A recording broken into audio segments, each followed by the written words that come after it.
I've been accumulating my wisdom in this space for a couple of decades now, and so today I'm going to share with you the most important lesson I know about in economics in just one short lesson.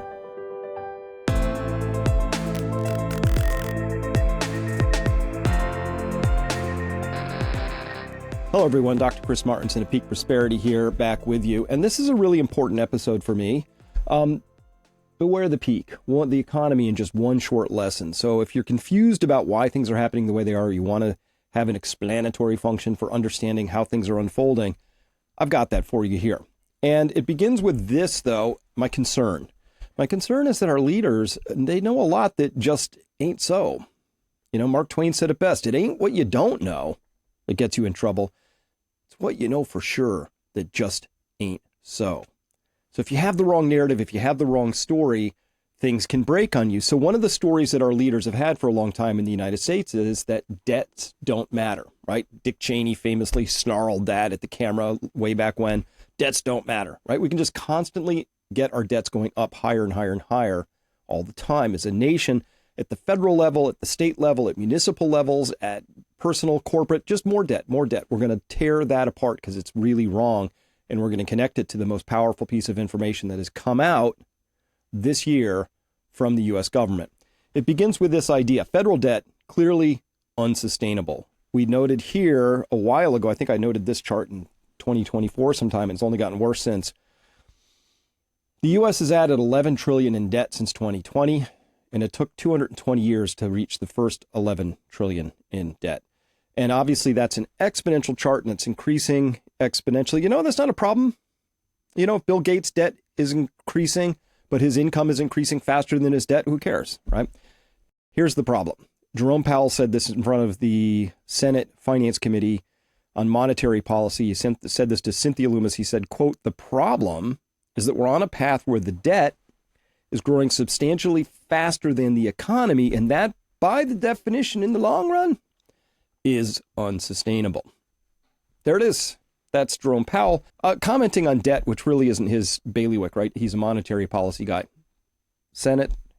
Congress have to deal with the deficit and the corresponding federal debt.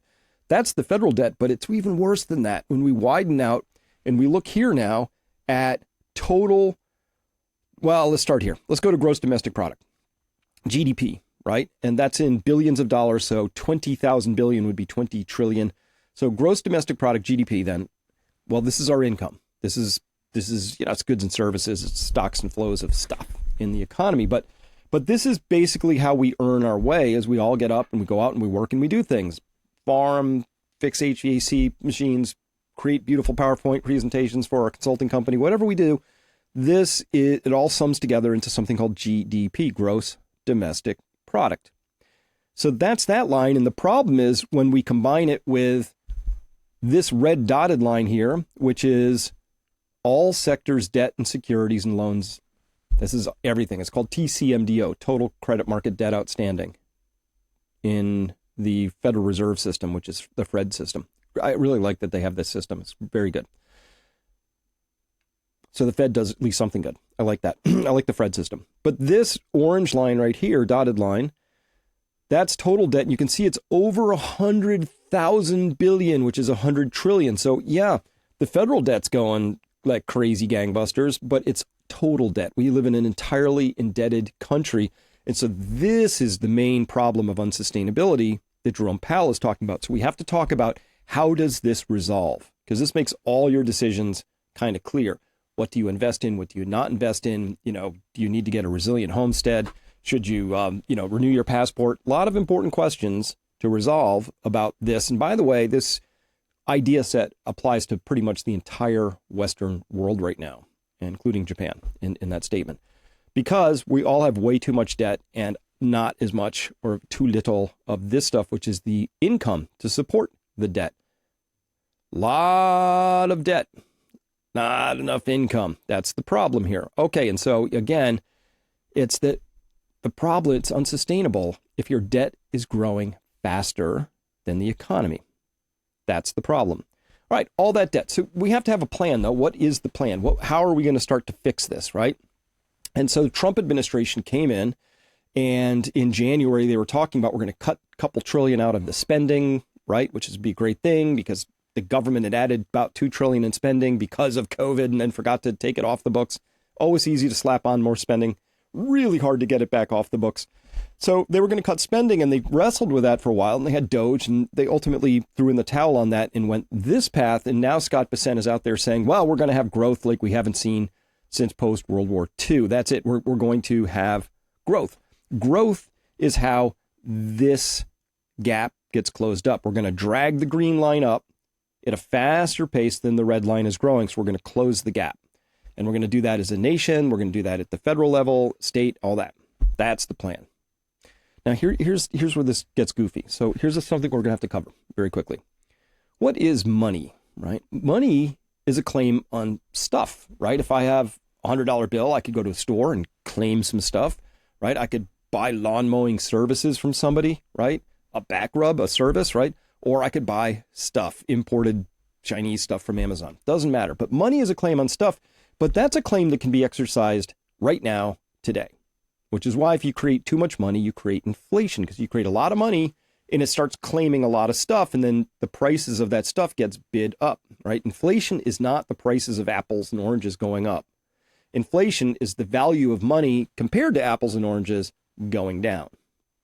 So money's a claim on stuff, but it's a claim on stuff. This is a temporal argument. It's a claim on stuff right now, okay?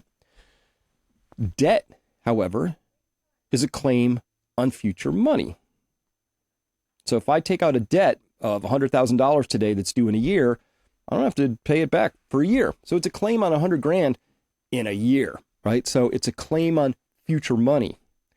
All right. Well, you put those sort of ideas together and it says that when you constantly, if you're growing your debts at a faster pace than your economy, you're making the explicit and implicit bet and assumption that that future economy is going to be big enough to pay off the debts that were taken out today. Does that make sense, right? If debts are constantly growing, sooner or later, this part has to catch up again. The economy has to catch up. Now, this is where the story gets super fascinating because we're going to have to examine where that growth comes from. These are all the core arguments that I put forth in the crash course, first in 2008, got updated in 2011 and 2013, and we're updating the crash course again because it's this idea set that's really powerful, really potent. And it connects two things together that need to be connected. Well, multiple things, but two big things that seem to be missing. Things that we just know for sure that just ain't so, right? Which is that, oh, the economy can always grow. Oh, debts don't matter. These are things we know because we've repeated them over and over again. But what if they're not true? What if those are things we know that just ain't so? So here's my question. What if we get this outcome instead? What if Scott Bessent is wrong and we can't find a way to really substantially, really get GDP fired up? And I'll show you what those challenges are going to be. And debt just keeps on its current trajectory. Can it continue like that forever? Well, the answer is no, obviously. That breaks at some point. And when it breaks, that could be really ugly. And you better be prepared for that. And just in case. All right. Now, let's talk about this economic growth. Where does growth come from? So when we say growth, what we really mean is more things this year than last year. More things. What kind of things? Well, if we're in the commodity space, it's like you see these, I love this flow chart. So coal over here, if we start with coal way up here, we mine the coal, which takes energy, right? And then it flows over and we use it to make things. Or we might use a little bit of coal to build things, right? Like, you make steel out of it. Or you might use coal to fuel and power certain things. Or we might use coal to move things, right? Or feed people or, care. All right. So same thing for iron, copper, gold. All of these things don't come out of the ground for free. They take energy to come out and then we do things with them and we either make, build, or power or move things around. That's when we say an economy, what's it really doing? Well, it's making things. It's building things, it's repairing things, it's providing fuel and power for all those activities, or we're moving things. Things are built in China, they're sold in the US, etc. So that's growth. So if we're saying we want growth, we're fundamentally saying growth comes with using more coal, more iron, more copper, more gold this year than last year to do various things.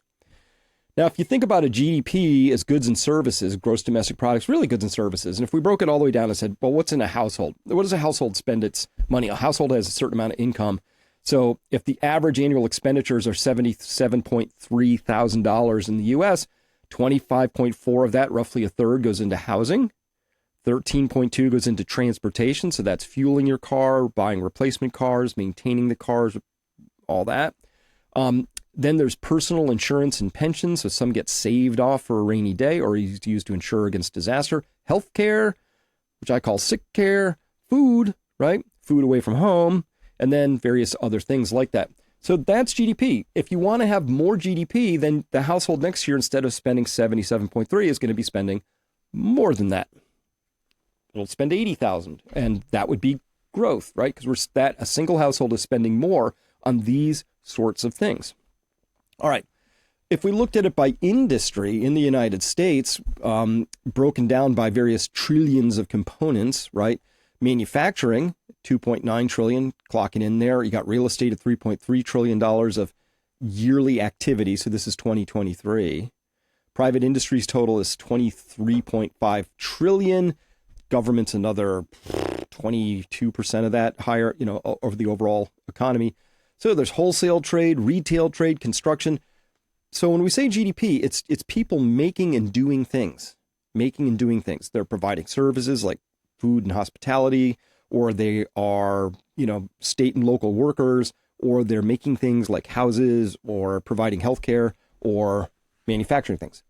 So when we say we want the GDP to grow, and Scott Bessent says we're going to make the GDP grow faster than it has at any point since World War II, he's saying more people at work doing more things. That's the economy. It's that simple. Okay, so what causes people to do more things and so we can get more of this growth? All right.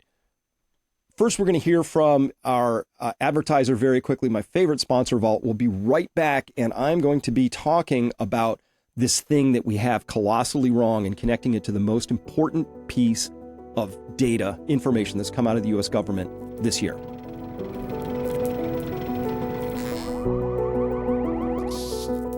Hi, I'm Dr. Chris Martinson. The news isn't just wrong.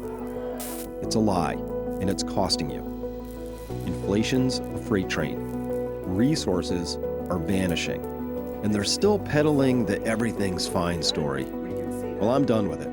As your information scout at Peak Prosperity, I rip through the web, reports, raw accounts to expose what's real. Energy crises, economic unraveling, all backed up by hard evidence. And I'll correct myself if I miss, but I won't stop. You're in the crosshairs of this mess. Subscribe now, see the truth, and fight back with me. Welcome back, everybody. Let's dive in now and talk about this. Look, this is something that a lot of people have wrong. They have this very wrong. They say that, energy is a subset of the economy. It's just one of many things we do, Chris. We get energy, we get, all these other things. But energy is a subset of the economy, when in fact, when you think about it for a little while, it turns out that the economy is a subset of energy. That if you have energy, you can have an economy. If you don't have any energy, you can't have an economy, right? And energy could be what you're thinking of, like electricity coming out of the wall, which is actually power. It could be a fuel source like fossil fuels, nuclear, something like that. Or it could be food energy, right? Just imagine we have no coal, no oil, no nuclear, no electricity, and no food. Obviously, we're just going to waste away, and we're not going to have any bodily energy to do anything like build a hut and start creating a GDP out of that. No. The economy is a subset of energy. If you have energy, then the economy is possible. Now, it sounds like a heretical idea to economists, but the data is really powerfully strong here. There is no such thing as a low energy rich country. If it was possible for this to not be true, if it was true that this was true, that energy is just a subset of the economy, somebody somewhere, somehow in this world would have figured out how to create a very rich, low energy country. Hasn't happened. In no country in the world has this been worked out. And this is electricity consumption per capita up the y-axis and GDP per capita, people doing things, across the bottom axis, the x-axis there. And you can just see that there's a very clear relationship here. A little bit of a curve to this line if I was going to draw a little curve here, but Basically, more electricity consumption, you have a richer country. That's electricity. What about total energy? This is everything, all energy from all sources, nuclear, alternatives, fossil fuels, biomass, all the big categories, all the energy slapped into one spot in the world, and then measured against total world GDP. What do you see? You have this almost perfect straight line relationship saying that more energy being consumed from all those sources I just mentioned, plotted against total GDP output, each one of these X's being a year in the series, you see this almost perfect line. So energy and GDP. Obviously, it makes sense, right? Because it takes energy to move things, make things, build things, etc. Even if I'm just providing a service, I'm a masseuse, I provide masseuse services. Well, I still have to eat. I still have to drive a car, probably have to have an office, which is maintained at a certain temperature. All of that is energy. So once we look at this, not in dollar terms, but in energy terms, the world gets really, really clear. And in particular, when we look at this in oil terms, a similar chart to the one we've just been seeing. We saw one for total energy. We saw one for electricity. This is oil. In this case, GDP is now on the y-axis. So higher up this y-axis, more GDP. And this is thousands of barrels of oil consumed per day. This is in the globe, according to the globe. This is not just any one country. So it's the whole world. And so 90,000 barrels per day would be 90 million barrels per day, because 1,000 times 1,000 is a million. All right. Yep. Again, look at this R squared. It says 93.932. 0.932 means there's a 93.2% explanatory power between the amount of oil consumed and the amount of economic output that you would observe in any period. So if you said, Chris, 5 years from now, this is how much oil the world is producing, what's your guess as to how much economy we'll have then? And my answer will be 93% accurate. This is such a solid relationship right here. And it's just intuitively accurate, right? It makes sense. It tracks because this is the economy. There are people doing things, going to work, coming from work, trucking stuff going around, moving things from A to B, coming from the ports to the ports, whatever they're doing. Oil, oil, oil, oil. The more of these things, like if there were no trucks on the road and none moving, you probably have a pretty low economy, but you're also burning a lot less oil. If you want to have more economy, you're going to have more oil consumption. Now, this brings us to the most powerful piece of information that the U.S. government has released this year. But first, we had warning signs. Back in May. So the U.S. drillers say that the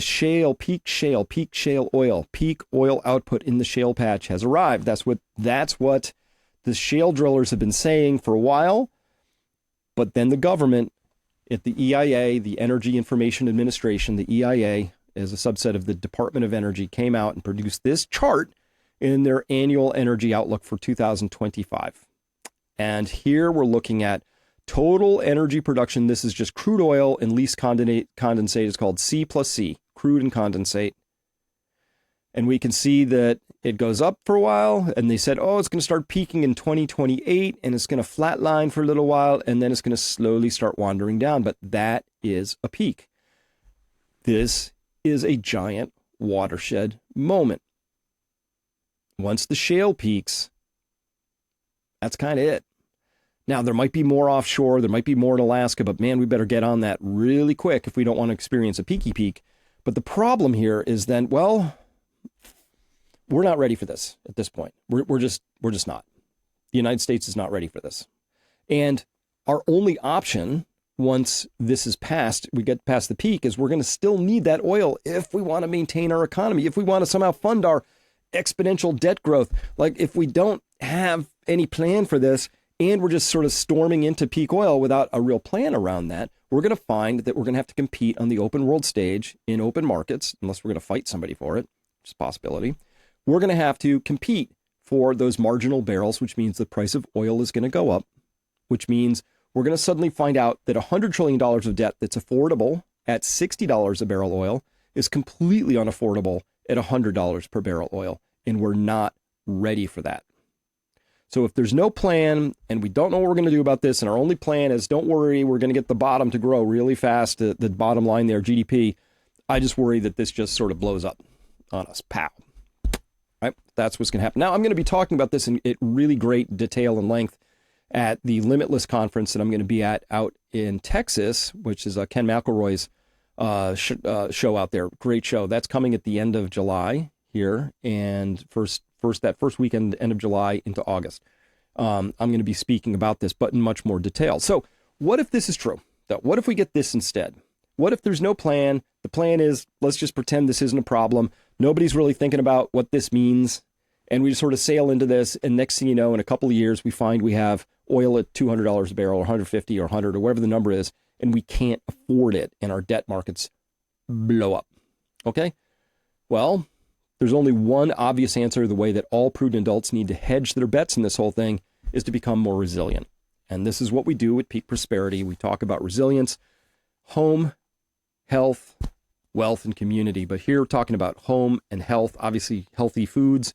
You want to grow remember, plant a garden, right? Grow what you can. You want to become as resilient as you can, being less dependent on the overall systems out there so that you are as resilient or as self-reliant as possible. And hey, you could divvy this up around your community where you might be the carrot meister, right? But other people might be better at other things that you don't particularly want to have to take care of. I'm not saying we all have, each household becomes its own island, but we want to be more resilient in terms of energy at the home, how many different redundant systems we can use in our home to keep it warm, to keep it cool, to keep ourselves safe. Health includes that idea of safety, but also emotional health, spiritual health, physical health, all of that's true. Everybody's got to start thinking about how they're going to protect their wealth in this environment, because this is one of the most dynamic environments we've ever seen. And if what I'm talking about here, with the United States sort of blithely sailing into a peak oil future, which it seems to be, then we're going to have some exceedingly large challenges that are going to be highly disruptive and create a lot of what they call volatility in the overall markets, which is why you want to have a risk managed strategy. And of course, we partner up with Kuiker Wealth Management. So if you're interested in having your wealth examined, looked at, poured over, and so you can develop a plan and a goal, go to peakfinancialinvesting.com. And then for community, your physical community is going to be very important. However many preparations you make, you're only actually as safe as your community, as your neighbors. And so building your social capital and really leaning into your community is very important. That's something Evie and I are doing here in our own local community. I'm hearing about more and more people doing that, finally becoming involved and doing more. I was late to that game, but now I'm in it. And it's vitally important, because this is the only thing I can actually have some control over, and I can have some influence over very directly. So that's important. But while we're sort of watching all this unfold and staying oriented and understanding what the things are and making sense of the right data and seeing the signal for the noise, your virtual community is going to be exceedingly important. So I would invite you to come back to peakprosperity.com, become a member. And you can see here we have like lots and lots of conversations. These are really rich, meaty conversations in those comments, with extraordinary talented people in here discussing all of these things openly and without any limits. We do complete free speech at Peak Prosperity, meaning we're willing to go into any topic provided you bring the data. Unqualified opinions that just sort of get spouted out don't tend to go far in our community. But if you want to have a rich, adult-sized, prudent conversation where you can say everything that's on your mind about your concerns and bring some data along with that, man, this is the place for you. You wouldn't want to miss out.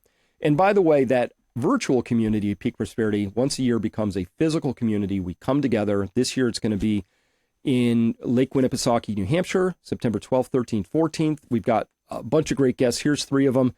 James Howard Kunstler is going to be there presenting, Dr. Ken Berry, and Paul Kuiker. I just can't wait to see these three, plus me and Evie, all of us together. Just what's the common element? Super high integrity, very thoughtful people. And we're going to be talking about the political landscape, the health landscape, the financial landscape. That's what we need to be doing now. And we have to come together, because that's how we learn. And that's how we understand the seriousness of our current problems and predicaments. So we bounce our ideas off other people and see where they're at.